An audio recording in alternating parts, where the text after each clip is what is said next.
Good afternoon, everyone. Thank you for joining us today.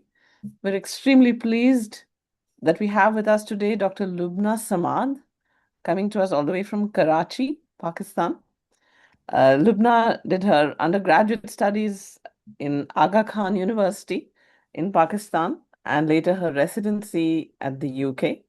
She is currently the director of the Global Surgery Programs for IRD. IRD is a non-profit organization, and Lubna's particular interest within that is to develop a surveillance model in Pakistan to study both prevalence and outcomes of birth defects. So, without further ado, I'm going to hand it over to Lubna. Thank you so much for joining us despite the time difference. Thank you so much, Nandini. This is really a pleasure and much better than the one I gave last week where I was up at 1 a.m. So no complaints on that head at all.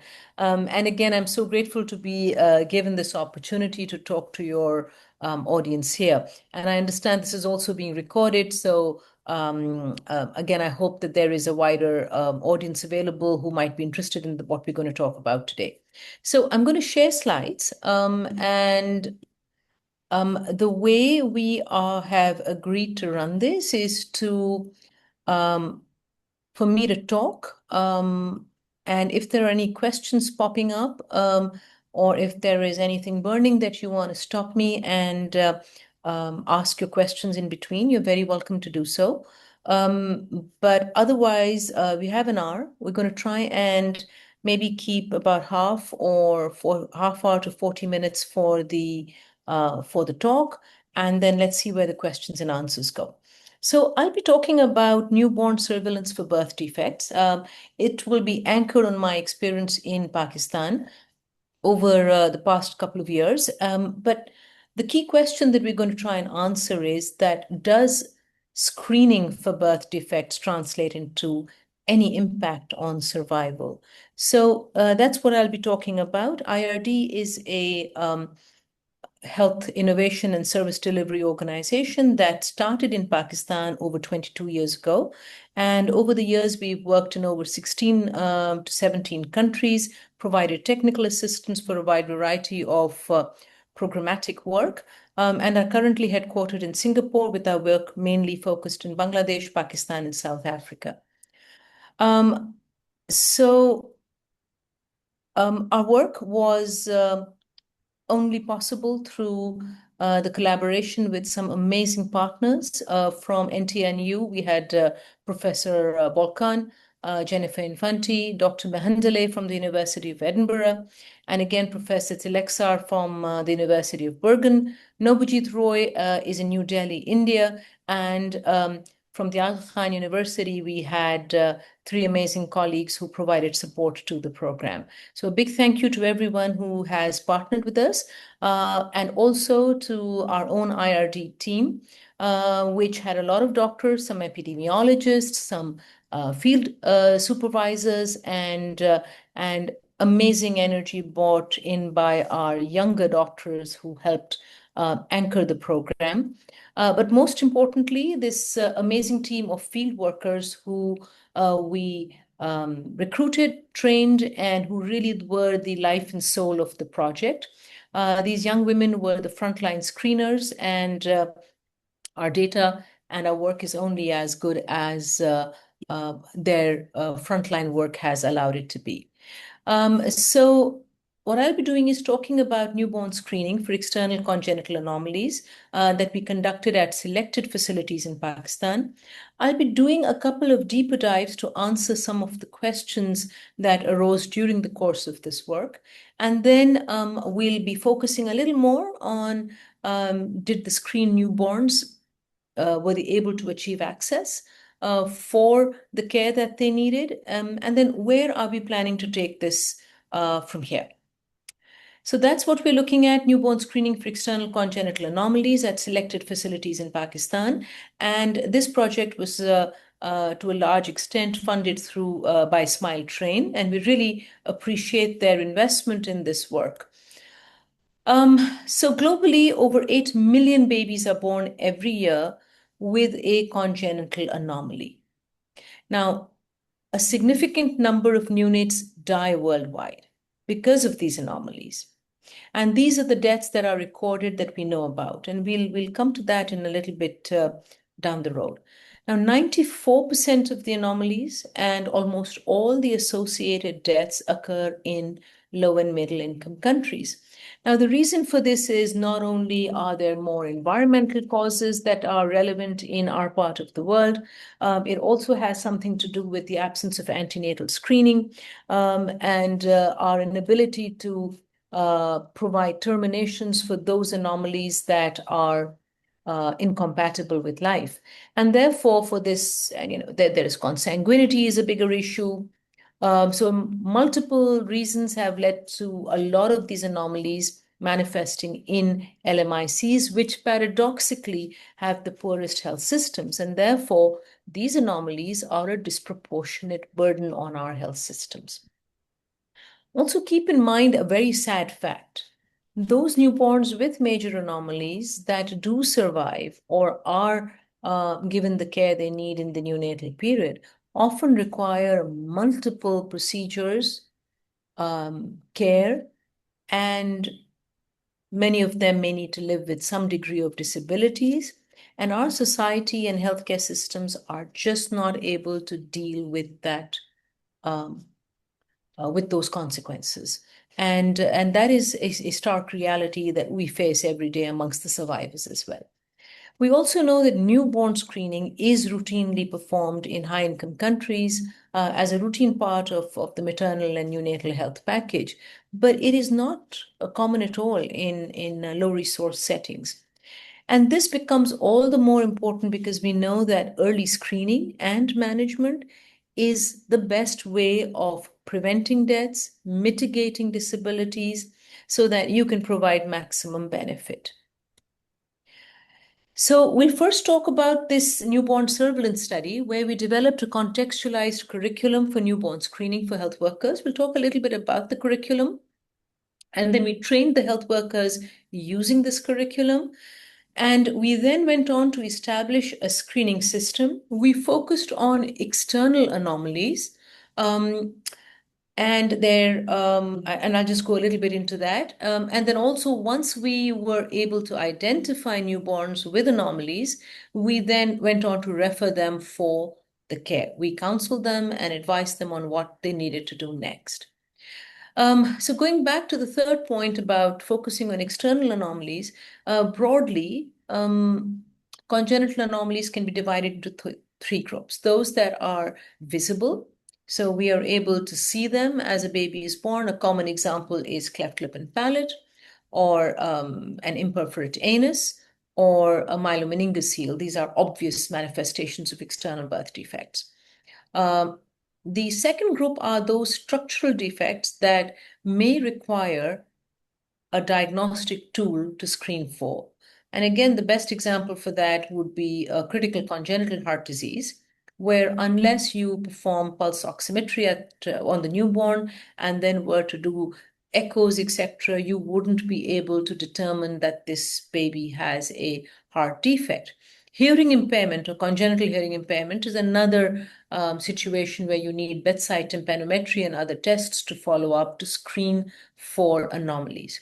So that is the group we did not focus on, mainly because of the resource requirements is one reason. And then the other reason really is that if we are screening in large numbers, for many of these conditions, we do not have systems in place for providing them the care that is needed.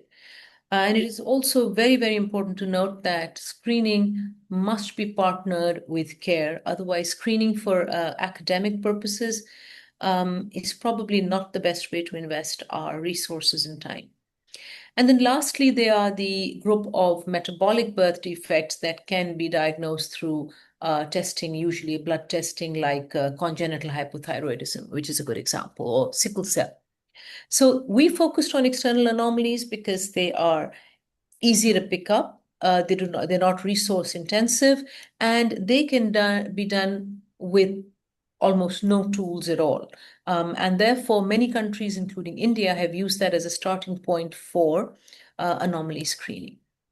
So the design we used was a cross-sectional design where instituted at 3 public sector hospitals in Karachi. All 3 were free of cost facilities. For those of you who are not familiar with Pakistan, Karachi is the biggest city in the country with an estimated population of Greater Karachi, almost 20 million people. And it has possibly the best developed healthcare facilities. I wouldn't say system, but the healthcare facilities in the country. So this project in its implementation phase was conducted over a 12-month period between 2023 and 2024. However, prior to July 2023, we used an additional 6 months from Jan to June to develop to scope out the literature that was already available, to develop the tools, to train the health workers, and then finally start the implementation in July. And I think this is a phase that is often overlooked. We tend to try and reinvent wheels. And one of the things that we always do is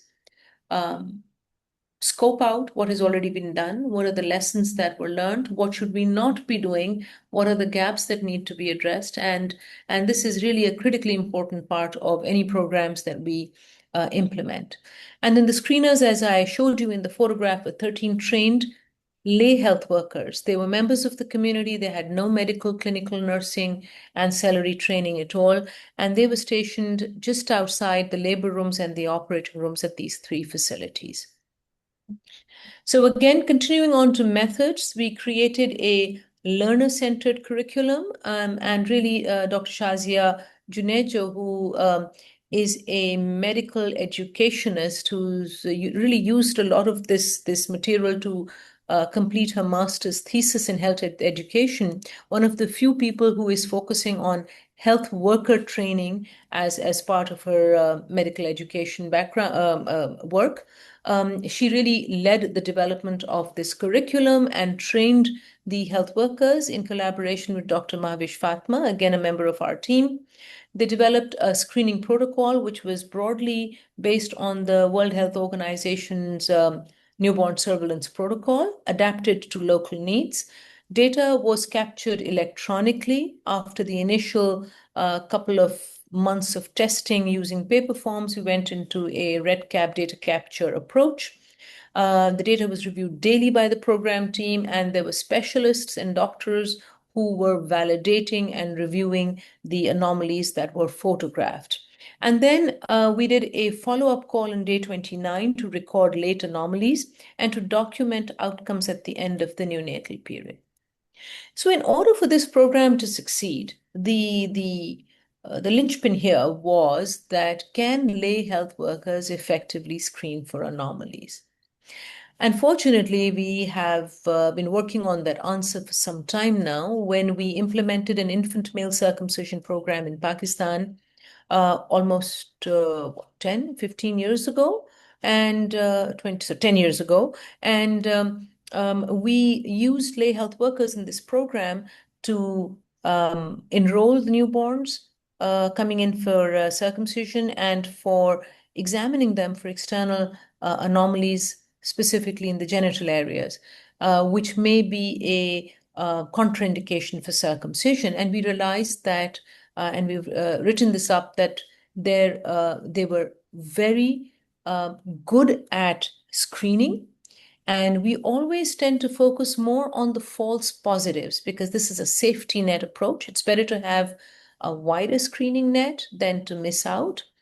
And we know that and we realized that this was a scalable model in LMICs when newborn screening is not routine. So extending from just general screening to all external anomalies, we realized would not be very difficult to do.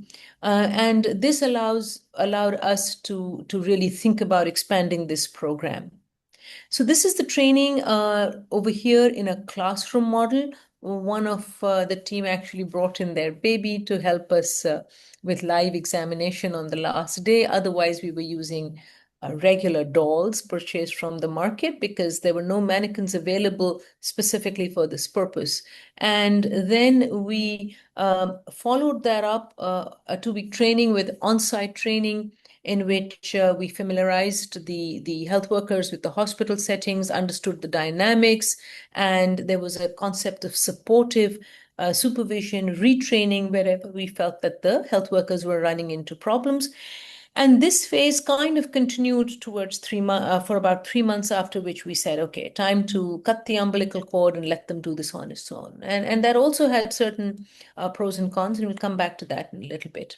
So the trainers were health professions educator, as I said, Dr. Junejo was there, and then public health program implementers. We had a strong group of epidemiologists who were looking at the data and regularly monitoring what we were doing.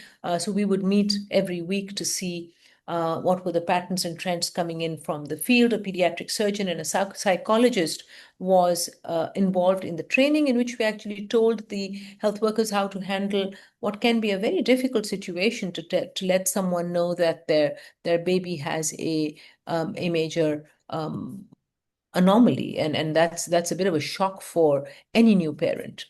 Importantly, they were dedicated to newborn screening. Our hospitals and the staff are overburdened. It is very difficult for them the frontline workers who are already working in public sector hospitals to add on data collection and this kind of an exhaustive examination to their day-to-day work. And therefore, in order to maintain data integrity and thorough examination that we could rely on, we decided to have dedicated health workers for this purpose. And again, there were people with a minimum of 10 years education, able to read and write basic English, and very familiar with the use of mobile phones, because that was our where we collected data.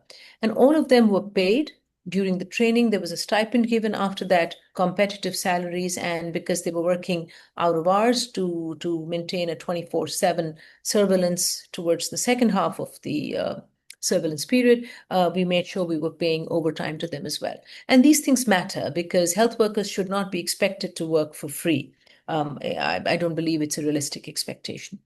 And again, this was a head-to-toe examination, and there was a testing process in place, and after which they were given a certificate, which made them immensely happy and proud of their achievement. And this is a great motivating factor. This entire curriculum has been written up as what's now a publication in the BMC Medical Education. And those of you who may want to do a deeper dive are very welcome to look this one up. So at the implementation phase, I'm going to take you through this training bit that we've done, facility-based surveillance, data collection on REDCap. Once we identify an anomaly, there was a helpline managed by the program team and a doctor where we were able to give advice if the health workers had any questions. They then provided counseling to the family, provided referral advice where needed, and then one of the health workers was assigned to making follow-up calls using a structured questionnaire at the end of the neonatal period. Okay, and this is what we found. The total deliveries at the 3 sites were over 25,000. We were able to screen approximately 74% of all births. Births taking place in the initial months of the surveillance out of hours were missed because we did not want the health workers to be working unsupervised at night. Later on, 24/7 surveillance was started. And then on some public holidays, etc., screening was not done. There was a very high proportion of stillbirths, and that's something that we are now working to address and look into in greater detail through another initiative. For those that were alive at the time of discharge, we did the follow-up call on day 29. 70% were contactable, and out of these 70%, 1.8% had died within the first 28 days of life. So this is the data, and if you look over here, There should be. Okay, so we're looking at the total number of anomalies, that is 4,400, and some children had multiple anomalies, and therefore there were 3,730 newborns with anomalies. Now, this included both still and live births. The commonest anomalies were clubfoot, and we'll go a little bit into why clubfoot is so common a little later. Hypospadias, cleft lip and palate, spina bifida, which is aperta, because occulta is more difficult to pick up, limb deficiencies, and anorectal malformations. But look at this, and this is what was very worrying. Those newborns with anomaly were 3 times more likely to die as compared to those without anomalies. So it's 1.3 for those without anomalies and 3.6% of deaths in those with anomalies. But if you look at this further, those with major anomalies, a quarter of newborns with major anomalies were dying within the first 28 days of life, which is very distressing. And if you look at the mortality, we just picked up these 3 common conditions. And if you compare what the mortality was for gastroschisis, which was, there were 8 cases of gastroschisis, 7 of them died in the neonatal period, an additional 8 died within a few days after the end of the neonatal period. So we, in urban Karachi, which has more pediatric surgeons than I could recall, and there is 100% mortality of an index pediatric surgical case. This is a city with NICUs, with pediatric surgeons, with ORs. And most alarmingly, all of these newborns were born in facilities. None of them were home births. None of them trekked across from halfway across the country, or the city for that matter. They were all born within a facility, which is a tertiary or a district level, secondary level facility in urban Karachi. And similarly, a third of all newborns, over a third of all newborns with anorectal malformations are dying, and a fifth of all clefts are dying. And this was worrying. So we did another sub-study, which for which it's different from the main study, but using that same cohort where we identified the 223 deceased infants and did a verbal autopsy on 146 of those who were contactable. And we were able to establish a cause of death reliably through the verbal autopsy over a telephonic interview for 71. And then if you look at it, birth defects are a huge contributor for those children born with birth defects. And then pneumonia, diarrhea, sudden infant deaths are also reasonably common in these newborns. They're also the ones who are struggling with diarrhea, with malnutrition, with multiple hospital visits, and they tend to fall sick more often. And there is a tendency not to vaccinate newborns if they have a major anomaly, and that has later manifestations as well. Yes, Nandini, please. Perhaps you're going to address this, Lubna. I might be jumping ahead. I hope you'll be giving us some examples of how the birth defects that you have listed could potentially result in an early death. How or why? Okay, again, great question.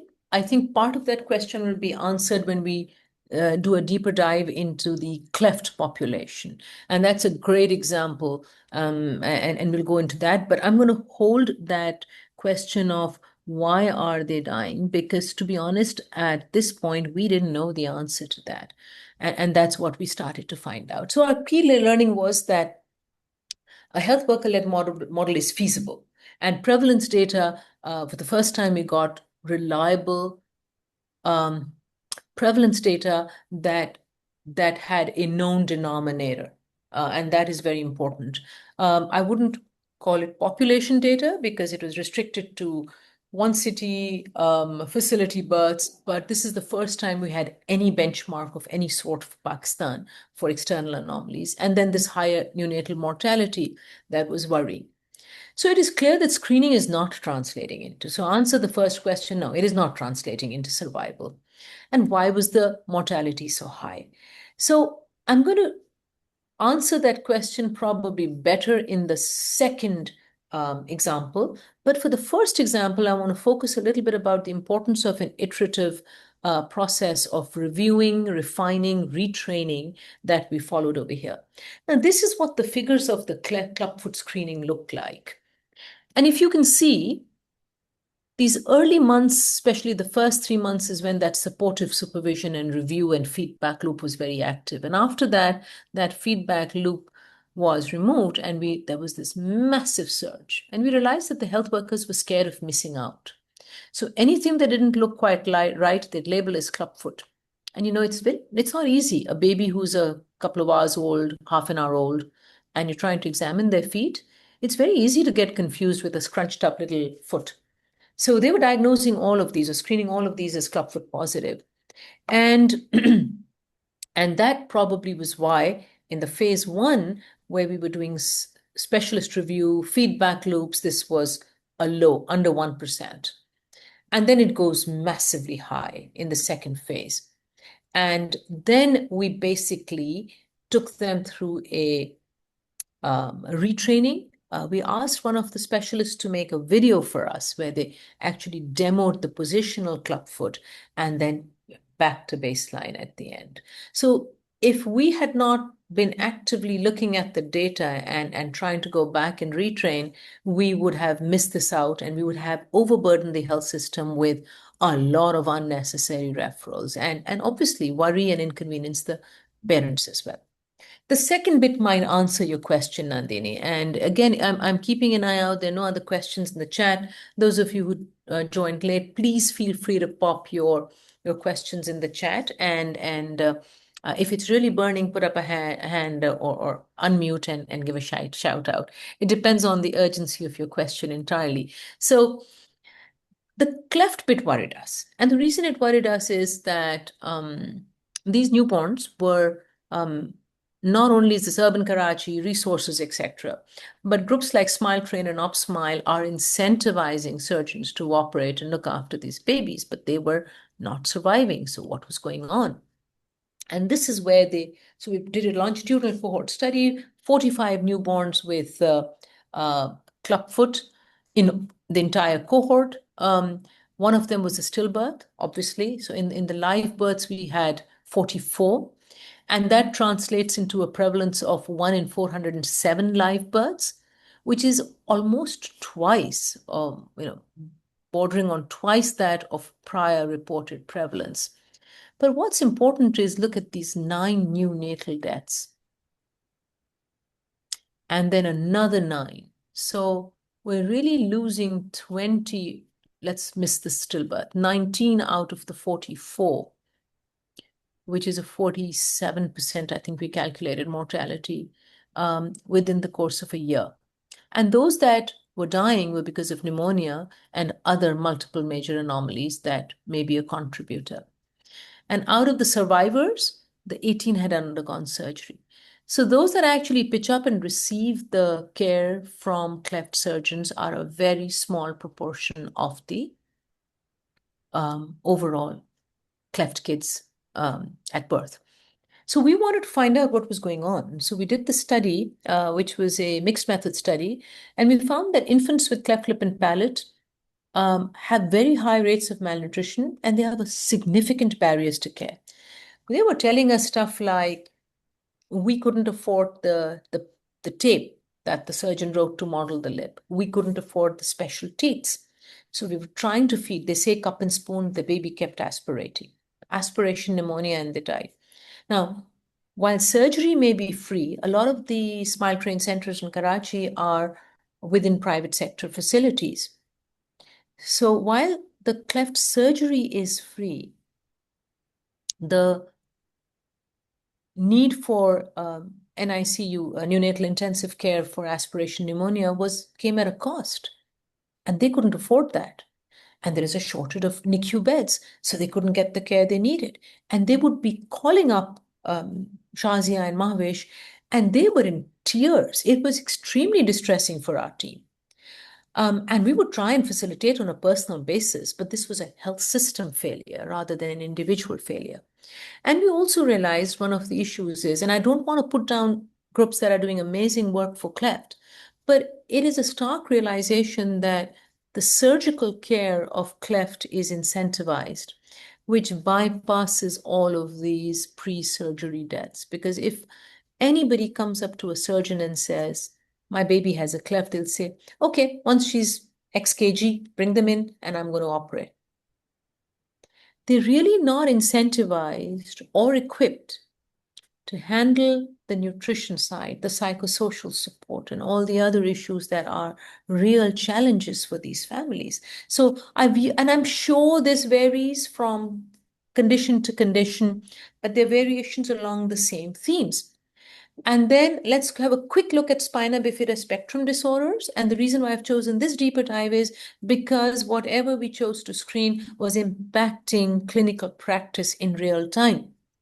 High prevalence of spina bifida, nutrition, folate deficiency is an important cause.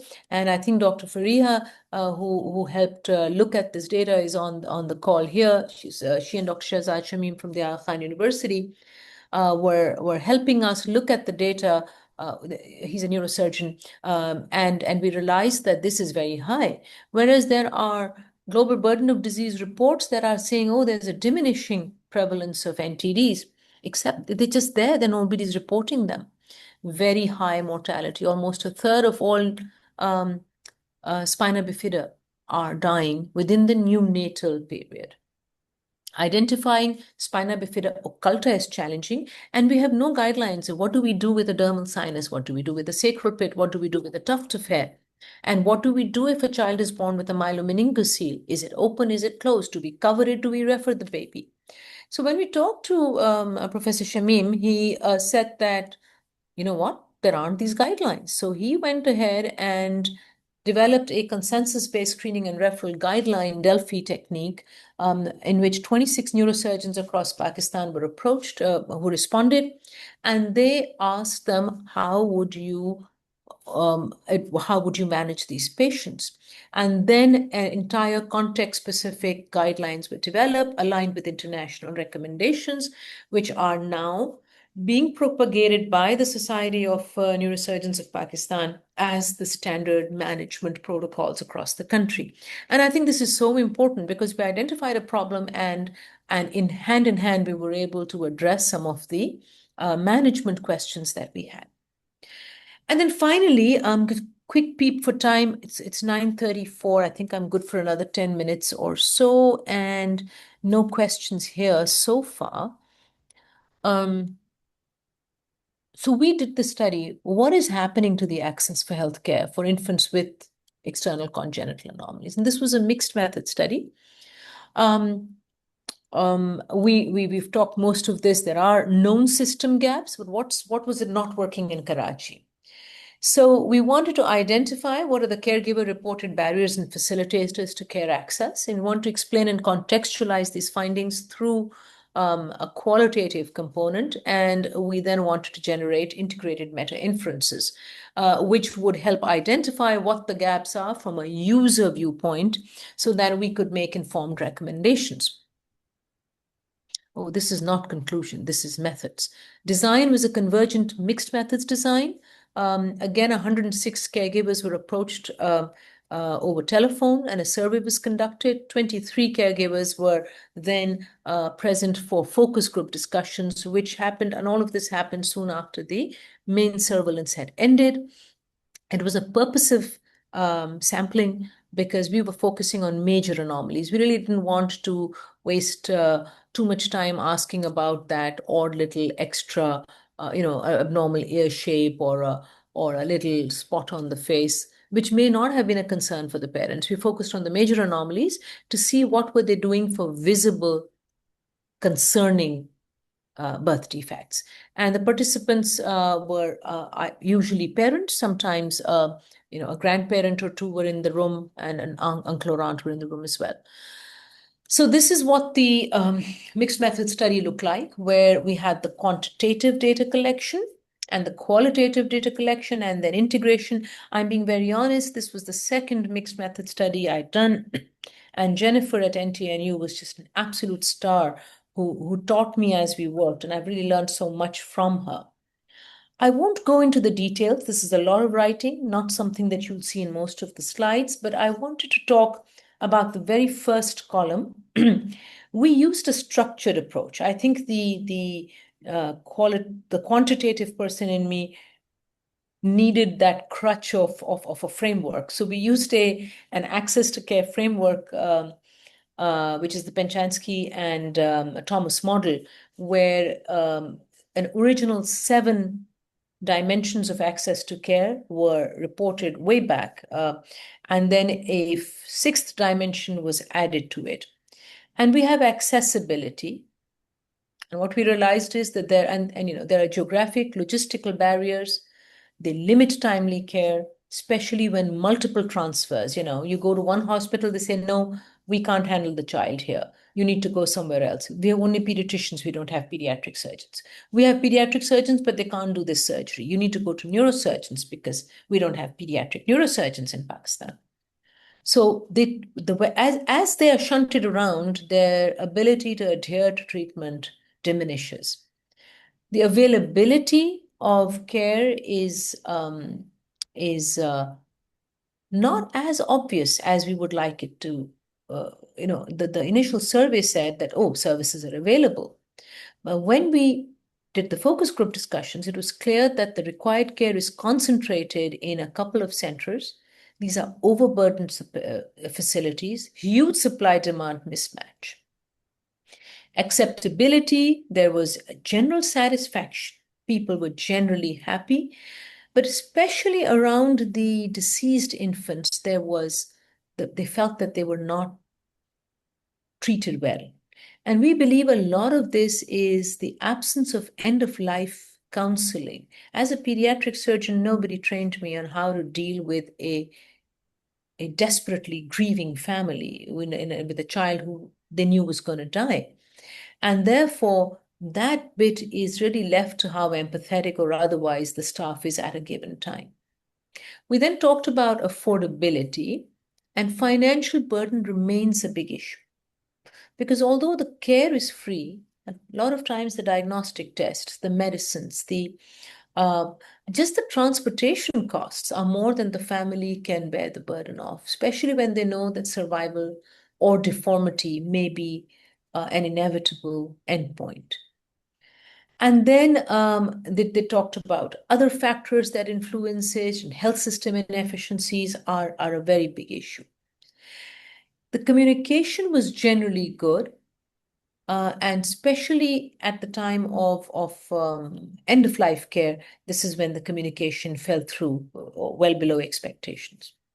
But then we found a new dimension, which has not been reported previously, which we have just written up and are submitting the article hopefully this week. What we named affiliation, just to keep up with the A's, but what we're calling is a social embeddedness.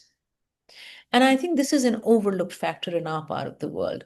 There is an immense ecosystem of support where family, friends, neighbors, teachers, local leaders all come together to support a family. Some villages, people who'd come from remoter villages said we didn't have money for transportation, but everybody in the village put up 50, 100 rupees, and that gave us enough to pool and take. And this is how we help them out in their times of need, and that's how the system works. So there's a very strong informal support system that allows the affected families, to overcome the health system barriers in some cases, but obviously not in all. Stigma, however, remains a problem. It's not a huge determinant, but social stigma, clefts and entities, and what does it mean for marriages in the family is an issue. So this is what we learned through this study, that access is not automatic. We believe that they're born in urban Karachi at the Civil Hospital Karachi, they're going to come back for the baby scare. This was the assumption when we designed this project, but access is not automatic. And then the question remains, how can we translate recommended care into received care? And this brings up with the what next. I've purposefully kept this bit very short, A, in the interest of time, and B, so that I would love to hear from you on what you think are possible avenues to explore. But essentially, we re-looked at these conditions from the lens of three factors. If we were to focus on burden, feasibility of treatment, so are they feasible to screen for, and are these conditions feasible to treat? And then what is the potential to avert mortality, morbidity, and disability for these conditions? And based on that, we asked, I think, 30 odd pediatric surgeons across Pakistan to rank this. And this is the first round. And this was the second round of priorities that they came up with.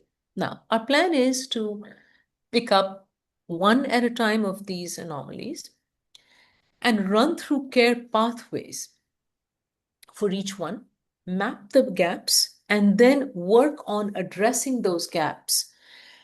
Not saying we're going to build a hospital for cleft or pediatric surgery, but the facilities exist. How do you ensure that the cleft baby is well nourished? How do you ensure that they have money to keep coming back for their hospital visits? How do you ensure that you provide them with the formula milk or the lactation counseling? How do you ensure that they receive the NICU care when they aspirate? So that is the gap assessment. And then deconstructing this care pathway and addressing each component of the gap is what we are now looking to do. So that is the end of my story. And again, we'd love to hear from whoever is online if there are any questions.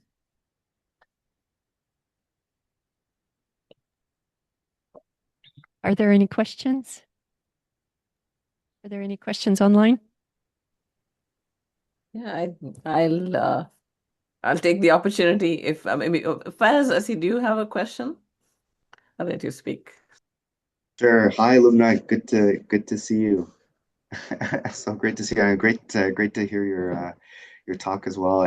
I just added a comment that I think it's really impressive work that I know RD has been doing in many different fields. You know, you just spoke about one part of the work that RD is engaged in, but there's also, you know, of course, all the work on TB and maternal child health and diabetes and everything. So it's just really great to see how you guys integrate also data-driven work in such a challenging environment in terms of a low resource environment. So just congratulations, and it's always very humbling to hear the work that you guys are doing. Thank you so much. It's really great to see you and get your feedback as always. Thank you, Faz. And Lubna, indeed, I must say I'm so inspired to see your work. It's incredible. I can just imagine the amount of effort that must take to train people, do part of the study, retrain them, and then come up with some logical conclusions. So indeed, it's striking that whereas you're in an urban center, and it's actually pretty impressive that there is free access to care, still some children are being left behind. And so it is, if I understood correctly, it is simply because of the lack of the access to care beyond the surgery that is resulting in those high numbers of deaths. Like something like, okay, cleft you explained, but something like clubfoot in the instances when there was genuinely clubfoot, can that cause a death and how so is what I'm still struggling to Great, thank you. understand. So again,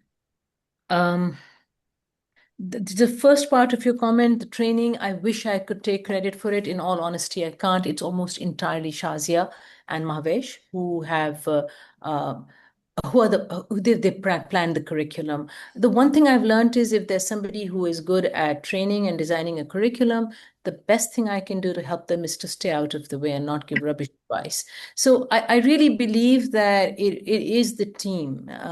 And Shazia has just been a fantastic lead from the training. The health workers are devoted to her. She's devoted to them. And it shows in the way the work happens. So, and then this retraining, I do take credit for being a slave driver and keeping everybody on their toes at all times. But the frontline training, which is the hard work and supervision, was really Shazi and Mavish. So I just wanted to put the credit where it is due. The reasons Yes. for the mortality really vary condition to condition. Okay. We've looked at the clubfoot data. The clubfoot is not really correlating with higher mortality rates. Okay. Right? The clubfoot is not an indicator. The reason why clubfoot comes up, it's a major anomaly. Mm-hmm. But what we're looking for, if you remember the slide with gastrocesis, anorectal, and cleft, these are the most, they were the most dramatic differences. Okay. And gastrocesis, yes. And I'll give you an example for gastrocesis. We know that what changed the outcome for gastrocesis in the African study that Naomi Wright conducted about 8 years ago, where there was a dramatic decrease in a 50% reduction in gastrocesis mortality, was not because of surgery, not because of NICUs, but because they trained first frontline birthing attendants on how to put on a silo immediately. I see. As soon as a newborn was born, there was a plastic silo available or made available, and they were taught how to non-operatively attach that silo and then transfer the baby. Now, why is this so important is that the children's hospital or the children's ward, especially the surgical ward, is never next door to the labor room. Okay. In one of the major hospitals, it is actually a 20-minute walk to go from the OBGYN ward to the Child Health Institute. They're adjacent buildings, but it's a long walk. Now, and this I think will answer the reason I'm diving deeper into this, because it was one of the classic issues we found. When a newborn is born there, nobody knows that they have to put a silo. So somebody says, okay, what do we do? Put some swabs on it, put some gauze on it, and then hand the baby to the dad. You need to take them to the children's hospital real quick. So he's outside looking for a rickshaw or a taxi to take him across. And now you can imagine the child pitching up at a microorganism-laden, bacteria-laden ER. And then a bunch of doctors come and open it up and say, oh, this is what the baby has. The baby's swaddled in some kind of a cloth that the father has brought with him for the newborn. So your infection rate is already going to kill the baby. And that is so what we learned a long time ago, and as Dr. Khan said, through the TB program, is that, and I learned a lot from the TB work that our teams did, is that it isn't that there is no care in our part of the world. Karachi, Pakistan are much better resourced than many, many low-income countries. We have more doctors graduating here. 12 medical colleges in Karachi alone. So we do not have the kind of terrible resource restrictions that are there in many low-income countries, but it is the chain of care that is fragmented. And if there is any one gap, then the entire circle of care comes to a grinding halt. And because any reasonable care pathway has multiple components, then every time one piece of the gap is missing, it exponentially increases the risk of not completing that circle of care. So what we believe in doing is, and we've done that we've run a clubfoot program in Karachi since 2011, you study where the gaps are, address the gaps. Keep going around and round and round until most people are able to achieve 4 years of clubfoot treatment.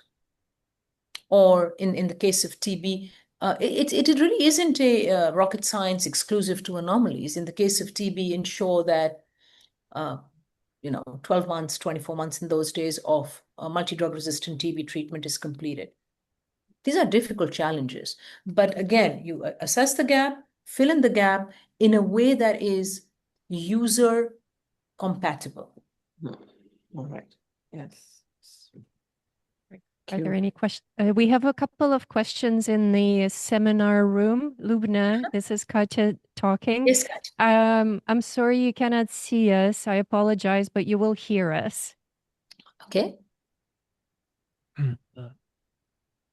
Thank you, Dr. Salman. This was very interesting. I just had a question regarding the study where you asked pediatric surgeons to vote on what they saw as priorities for birth defects. I was just wondering if were they given like a certain set of criteria to consider, or was that left to them?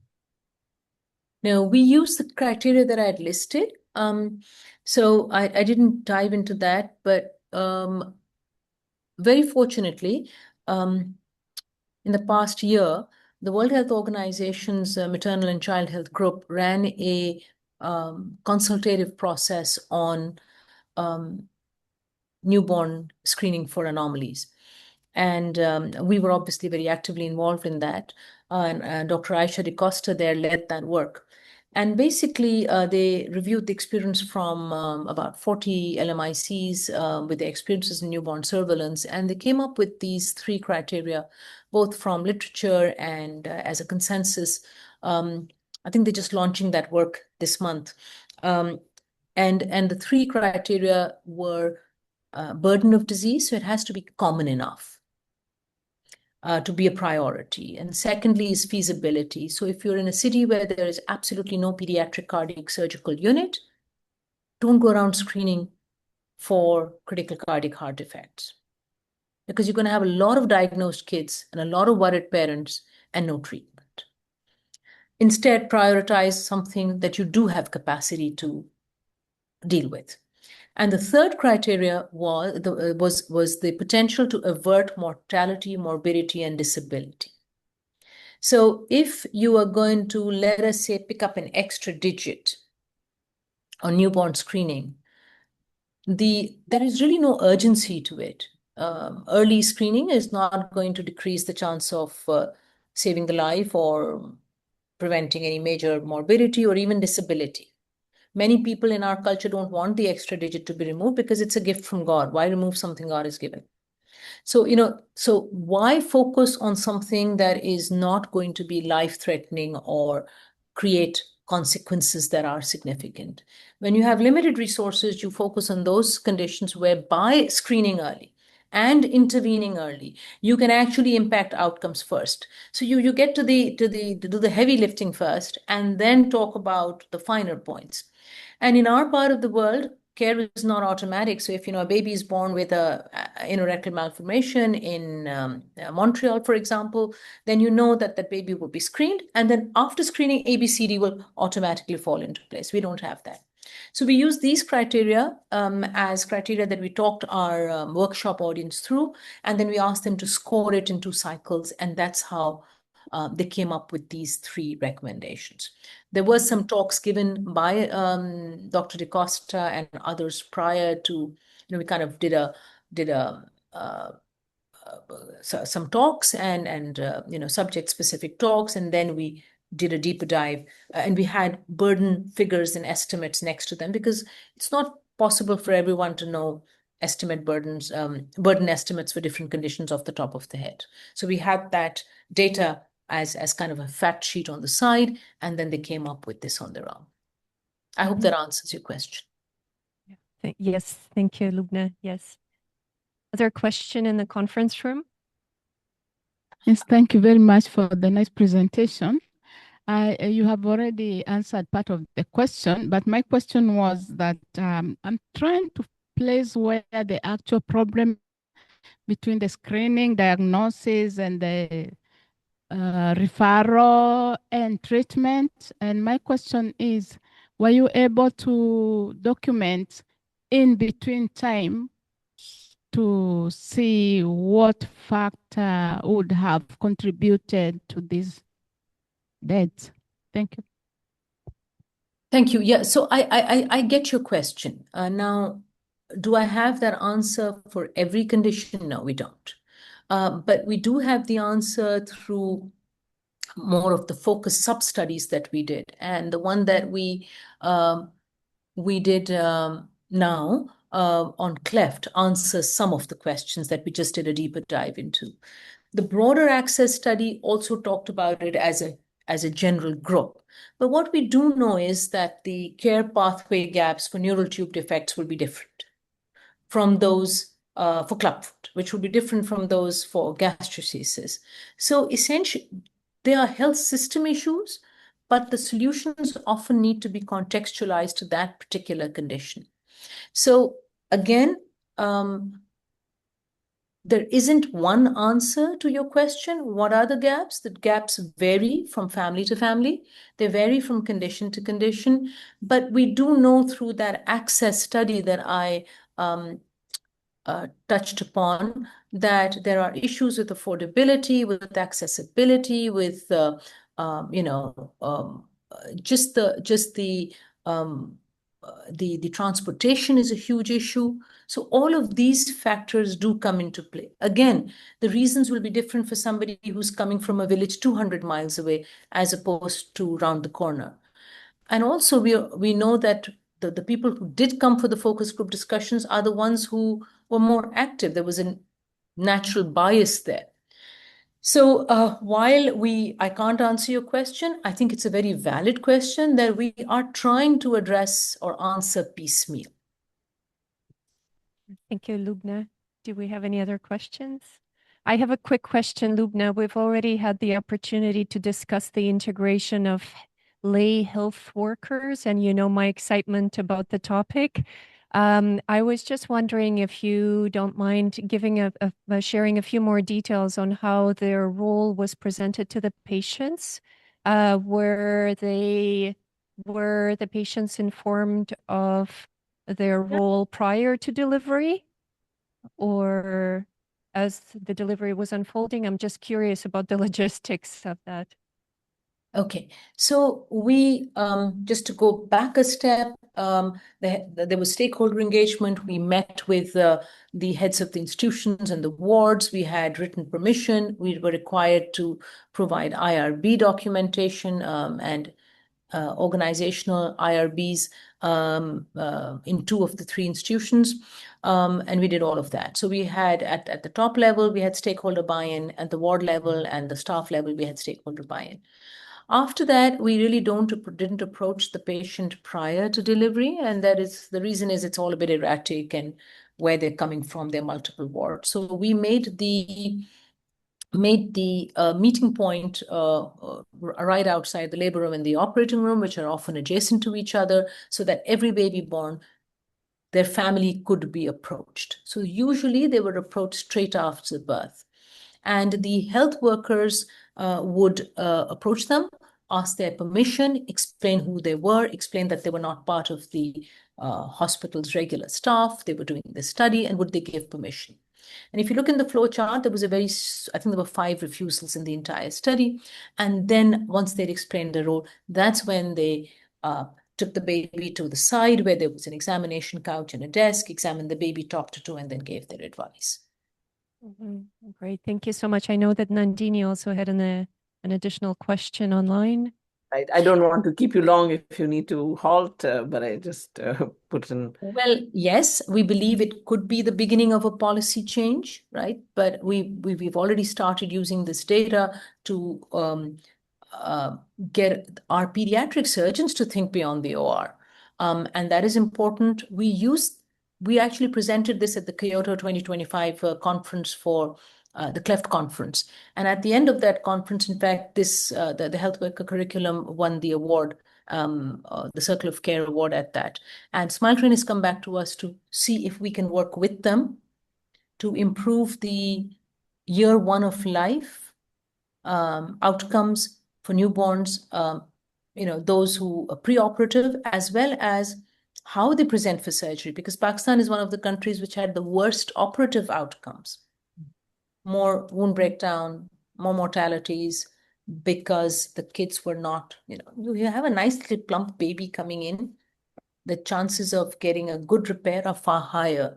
And again, we've told them very honestly that the conferences focus on this little bit of an angle of the repair of the lip, but what about all the kids who never make it to repair? So there has been at a policy level, Smile Train and OpSmile are really talking about the comprehensive cleft care package now, as well as the, so it's part of a growing momentum in which we're looking at the surgical patient and surgical care rather than surgery itself. Thank you so much. Thank you so much, Lubna. It's been such a pleasure having you here. And if the participants have any additional questions, I invite you to reach out directly. So thank you. It's been great. Thank you so much, everyone. It's been such a pleasure. Bye-bye.